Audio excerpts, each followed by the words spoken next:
Hello guys, luto po tayo ng tipsy. Nagisa po ako ng sibuyas, bawang, at saka kamatis, then green bell pepper. Tapos, nagprito ako ng talong. Nagyan ko ng mga pampalasa. At, ayan guys. Lalagyan na natin ng talong at saka ayan, pritong potato. Tapos lalagyan natin ng karne. Ayan.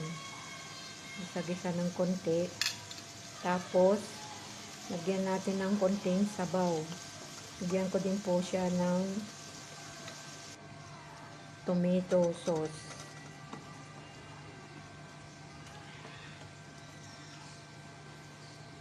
Nilalagyan natin ng mga pampalasa,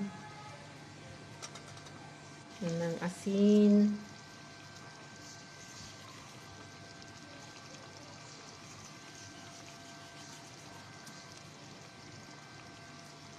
tapos black pepper. Yan lang po. Thanks for watching.